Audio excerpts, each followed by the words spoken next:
it's Reija and welcome to another video. I haven't done a tag video in a long while, so this is what I will be doing today. This tag was originally created by the Booktube goddess who does Booktube in drag, and that's sort of amazing. So please be sure to check out their channel because the artistry. So yeah, but I wasn't actually tagged to do this video. I had a viewer comment and ask me if I could do it. So I was technically tagged by a viewer. And you know, I am nothing if not overly enthusiastic to talk about my cats and books. So I guess I'm doing this tag now.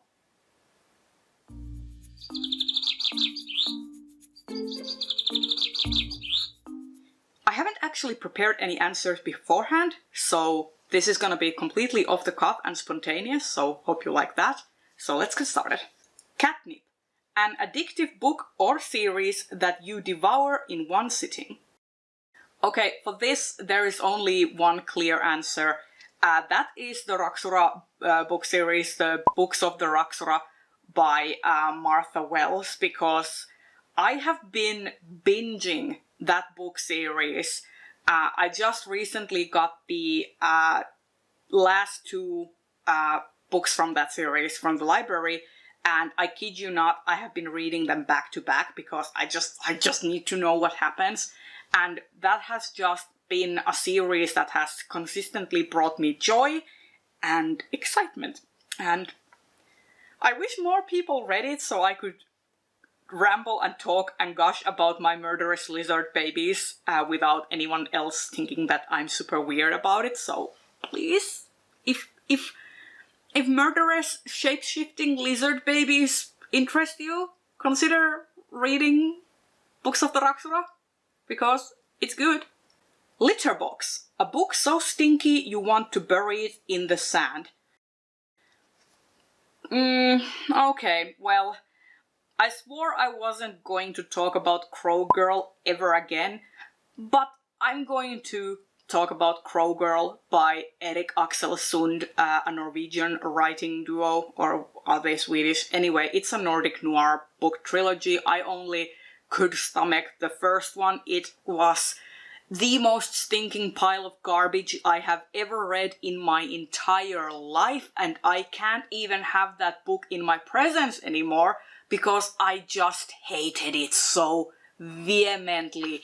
Like, I swear it still haunts my dreams sometimes, because I just wake up thinking about it and I'm just, oh my god, that was such a shit book. Like, it does, like, it's a 101 class on how not to write female characters. It portrays dissociative identity disorder in a very, like, factually incorrect way that's taken straight from soap operas in the 90s.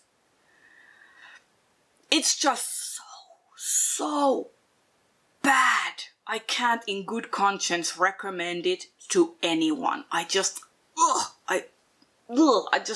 feel vomit coming up my throat just thinking about it. So yeah, have to be that one. Ugh. Scratching Post, a non-fiction book you keep going back to in order to sharpen your mind or your claws. So I actually don't read a lot of non-fiction like multiple times. Like, I don't tend to reread non-fiction. I tend to like do like partial reads. So for example, if I want to refresh my mind on a topic or something, I will read like certain chapters or read like quotes or something, or I will find a completely new book in that same topic.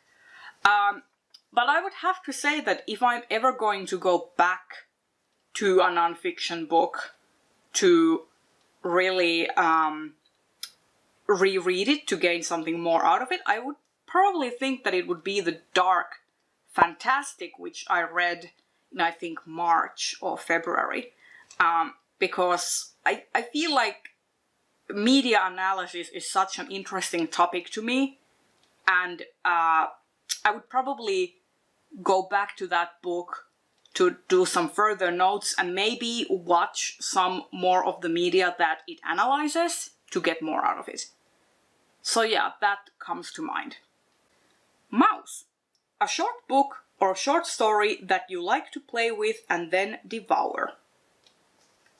I really like the novellas by Nhi Vo. I absolutely loved them. The Empress of Salt and Fortune, and then When the Tiger Came Down the Mountain. I loved both of those. They were great, and I'm just eagerly anticipating any other novellas that Nhi Vo writes, because clearly she has mastered the craft of the novella, because those stories packed so much characterization, story information, and plotting and world building into only 150 pages each. It was stellar, and the experience of reading those was like delving into K or C drama that was like a period K drama or a period C drama, sort of like the Untamed, I just really enjoyed those. Hairball, a book that you liked on the first read, but after the passage of time you find it makes you want to throw up. Basically the whole oeuvre of one David Eddings. I used to really enjoy David Eddings' work when I was a wee little teenager, and let's just say that after, engaging with other literature and growing up and gaining some life experience, and then going back to Eddings' work, they do not exactly hold up and are not very good. And that's not even scratching the surface of what Eddings was like as a person. Yeah, so I would have to say those. Attitude. A main character that has the attitude of a cat. Okay, do I even know any? I mean, I could say any of the Raksura characters in the Book of the Raksura series, because, they are kind of animalistic, and they are sort of like territorial and also like super loyal to each other but distrusting of strangers. But if I couldn't say that, who should I go with?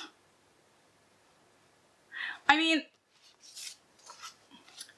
Fukumaru is the main character of A Man and His Cat, and he's literally a cat. So I'm going to say Fukumaru from A Man and His Cat series, because,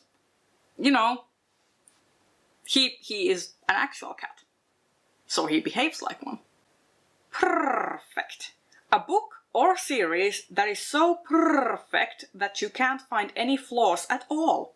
First of all, I will say that I can find flaws in anything. I am just that kind of a person, and I don't mean it in a negative or disparaging way. I actually enjoyed it. I enjoy nitpicking things, and I enjoy taking things apart and putting it back together, metaphorically, not actually.